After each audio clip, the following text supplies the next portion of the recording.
Senhores, senhoras, senhoritas, bem-vindos ao canal Farol Jurídico, que tem a missão de contribuir para a qualificação acadêmica e profissional de vocês. Qualquer dúvida, qualquer sugestão, qualquer crítica, encaminhe e-mail para o endereço que aparece aí na tela, faroljuridicoead@gmail.com, e nós teremos o imenso prazer de respondê-los, ok?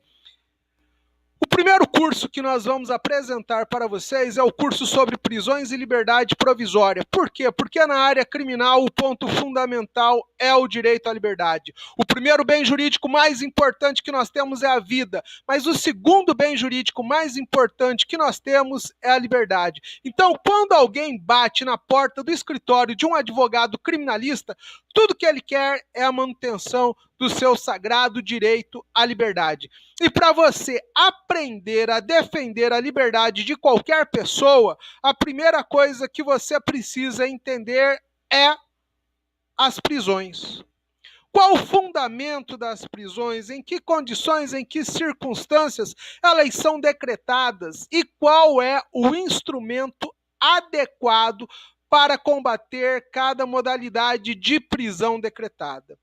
Esse é um conhecimento importante, não importa se você ainda está fazendo a sua faculdade de Direito, não importa se você já terminou a sua faculdade de Direito e é recém-formado, não importa se você é um advogado experiente com vários anos de carreira, mas não atua especificamente na área criminal. É sempre bom nós adquirirmos conhecimento, melhor ainda quando esse conhecimento pode nos auxiliar a resolver algum problema ou a ganhar dinheiro com a resolução desse problema. Bom, quando a gente fala, então, sobre prisões provisórias em nosso país, nós temos atualmente 3 tipos de prisão provisória: prisão em flagrante, prisão temporária e prisão preventiva. Antigamente, nós tínhamos também outras modalidades de prisão, a prisão decorrente de sentença penal condenatória recorrível, a prisão decorrente de sentença de pronúncia, mas essas duas modalidades foram hoje encampadas pela prisão preventiva, né? Quando chega nesses dois momentos processuais, quer seja do juiz proferir uma sentença penal condenatória, quer seja do juiz proferir uma sentença de pronúncia, hoje, por lei, obrigatoriamente, ele tem que se manifestar sobre a liberdade do réu, né? Esse réu, ele se está em liberdade, ele pode permanecer em liberdade ou ele é um risco para a sociedade? Então, nesses dois momentos processuais, tanto no momento em que o juiz sentencia e condena o acusado, como quando o juiz sentencia e pronuncia o acusado ao julgamento pelo tribunal do júri, ele tem hoje, obrigatoriamente, por lei, que se manifestar sobre a necessidade ou não da prisão do réu. Bom, na redação originária do Código de Processo Penal, existiam outras duas formas de prisão processual com regras próprias: a prisão por sentença condenatória recorrível e a prisão por pronúncia. Tais modalidades de prisão, todavia, deixaram de existir em decorrência das leis número 11.689/2008 e 11.719/2008. Foram as duas leis que propiciaram aí as alterações legislativas que reduziram, então, o número de prisões provisórias em nosso país para 3. A própria redação do artigo 283 do Código de Processo Penal, alterada pela Lei nº 12.403/2011, prevê que ninguém poderá ser preso senão em flagrante delito ou por ordem escrita e fundamentada da autoridade judiciária competente, em decorrência de sentença condenatória transitada em julgado ou no curso da investigação ou do processo, em virtude de prisão temporária ou prisão preventiva.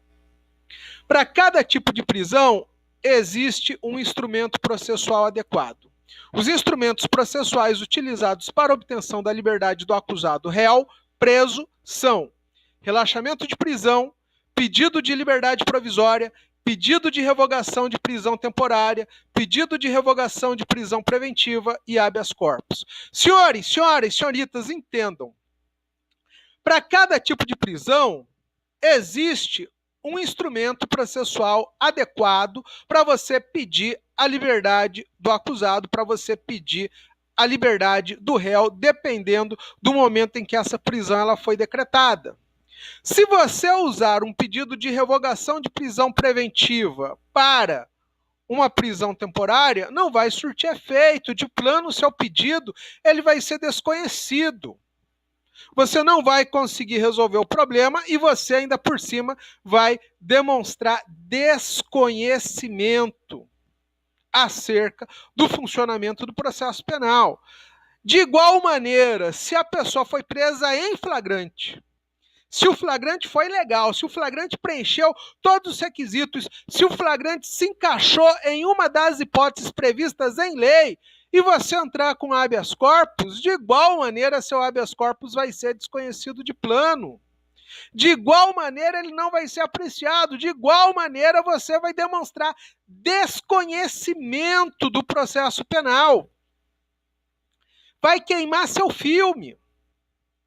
Então, para cada tipo de prisão, existe um instrumento processual adequado para você pedir a liberdade e você tem que manusear esses instrumentos de acordo com a conveniência. Por quê? Porque também não é tudo que você pode fazer que você deve fazer. Você tem que analisar o momento, a situação, as circunstâncias, para você saber se você deve lançar mão disso ou não. Uma certa vez, um cliente meu, ele foi absolvido pelo tribunal do júri.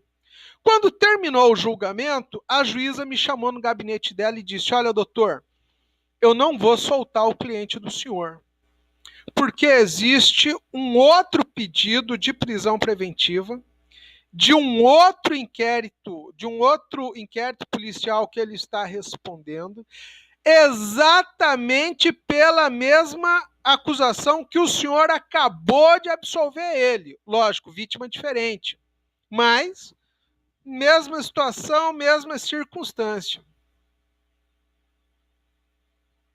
Que situação, hein, senhores? Que situação, hein, senhoras? Que situação, hein, senhoritas? O que eu fiz? Absolutamente nada. Por quê? Entendam. Eu poderia, com certeza absoluta, ter entrado naquela mesma noite com habeas corpus, demonstrando a ilegalidade da manutenção da prisão do meu cliente. Por quê? Porque ele estava preso por aquele processo que ele tinha acabado de ser absolvido. Porém, contudo, todavia, se eu faço isso, o que acontece? Eu estimulo a juíza a decretar a prisão preventiva dele no outro processo. E aí talvez não desse nem tempo de cumprir a ordem do tribunal determinando a soltura dele, e já haveria o decreto de uma nova prisão preventiva. Ou ele sairia solto e logo na sequência seria preso novamente e voltaria para a cadeia sem prazo de soltura. Então eu não fiz nada, eu esperei, confiei no bom senso da juíza, ele permaneceu mais 2 dias preso, mas o que aconteceu? Ela não decretou a prisão preventiva dele no outro processo. Ele foi solto e respondeu a toda a outra acusação, o processo inteiro em liberdade. Então não é tudo aquilo que nós podemos fazer que nós devemos fazer. Você tem que analisar a conveniência, as circunstâncias, para você saber a melhor maneira, a melhor forma de agir. Advocacia, principalmente a advocacia criminal, antes de qualquer outra coisa, é estratégia. Se você não tiver estratégia, você não vai conseguir atingir os seus objetivos. Senhores, senhoras, senhoritas, atenção, atenção, atenção, muita atenção, que essa informação aqui é importante. O conhecimento acerca da natureza e finalidade de cada tipo de prisão provisória é fundamental para